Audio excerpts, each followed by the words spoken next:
Hello, it's that time of year again. Apple have just released a new version of their operating system for iPhones and iPads, iOS 9. Why should you care? Well, you're about to find out. First things first though, iOS 9 works on all existing iPads except for the very first one, which unfortunately does not have enough power to run it. Sorry about that. But now let's take a closer look. At first sight, not that much is different. Well, there's a new font called San Francisco, which is very readable and good looking, and I like it. The one thing that has changed quite a bit is the search function. You can not only pull down from the top like so, you can also swipe over here like so to go to the search pane. Siri, the voice assistant in your iPhone or iPad, has become much smarter too.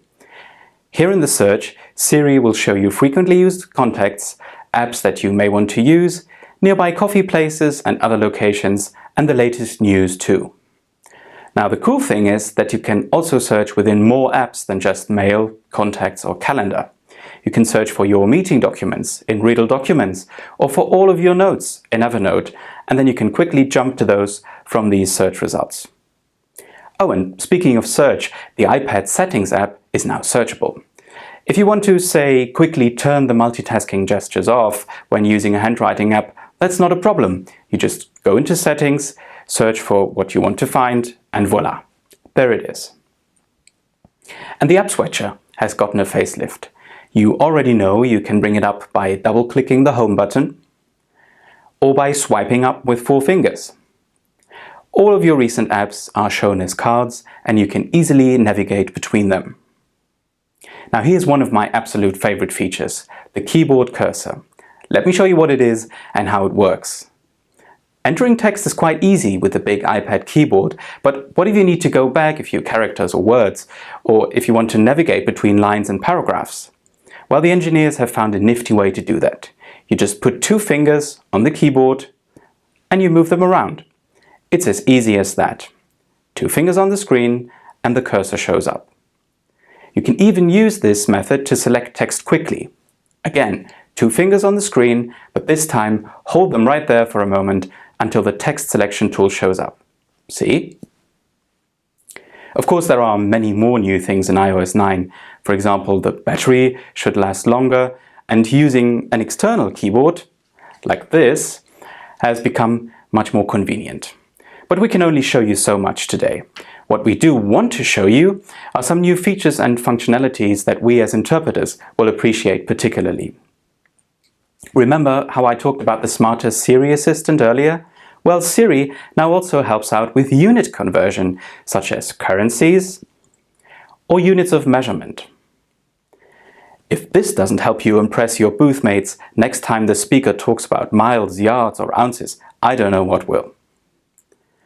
Next up, files. All those files, meeting documents, presentations, invoices, the list goes on and on. Well, the iPad now finally has a file manager that helps you organize and retrieve all that stuff. It's called the iCloud Drive app. You might have to enable it first in the iCloud settings, but remember, you can now search in the settings. That's nice in and of itself, but that also means that you can finally save attachments directly from an email to your iPad, even to Dropbox or Google Drive if you have those apps installed. Inversely, it has also become much easier to send several attachments via email. Last but not least, the Safari web browser on the iPad finally lets you upload more than just photos and videos, but any file to a website. What else is new? The Notes app. Yes, the Notes app. It may not look like much, but once you start using it, you'll come to appreciate the functionality. Because Notes gives you lots of options to capture stuff. There's text, of course, with the most used formatting options. You can make lists and checklists too. You can add photos, videos, and even file attachments, no matter if it's PDF, Word, Excel, PowerPoint, or whatever else. On top of this, Notes can be used as a little digital scratch pad. Just pick the pen, the Sharpie, or the pencil, and a color, and start scribbling. Need a ruler? An eraser maybe? Want to start from scratch? No problem. It's the perfect tool for those little notes in the booth, either for you or for your booth mate. When you're done, organize your notes in folders and keep them either offline, just on your iPad, or in sync across several devices and the web with iCloud Sync. Probably the best part of the Notes app is its extension.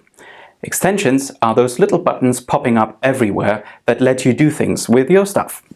In the case of the Notes app, this means that whatever you see, the Share button, chances are you can take what you're just looking at and store it in a note for later.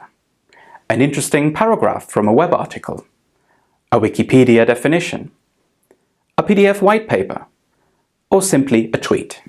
Share it and store it as a note or append it to an existing note. A great way to collect information when preparing for a meeting. Now, if you'd rather keep your information as PDF documents in a central place, there's an extension for you too. Save PDF to iBooks, which does exactly what it says on the tin. It saves PDF documents of websites, for example, into the iBooks reading app. If you're more into handwriting on the iPad, you'll be glad to hear that Apple have worked a lot on the technology that draws lines when you move your finger or stylus on the screen, so I expect to see some improvements there as well. Finally, here is the big feature of iOS 9 on the iPad, multitasking. Yes, we can finally have two windows open, side by side. But there's a caveat. It has to be two different applications.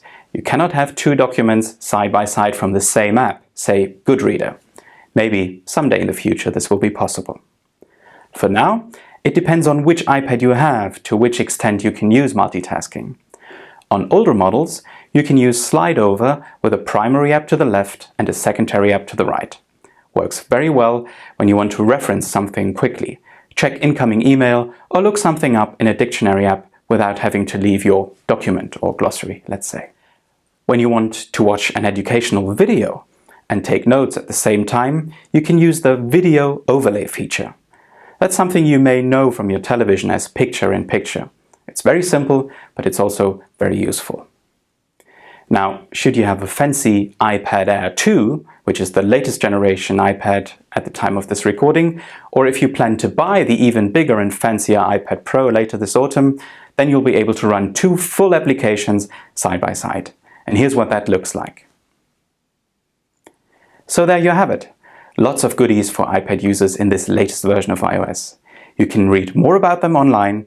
Why not check if your device is eligible and give iOS 9 a try? Let me know how it goes on tabletinterpreter.eu or on Twitter. My handle is @tabterp. Thanks for watching. Bye.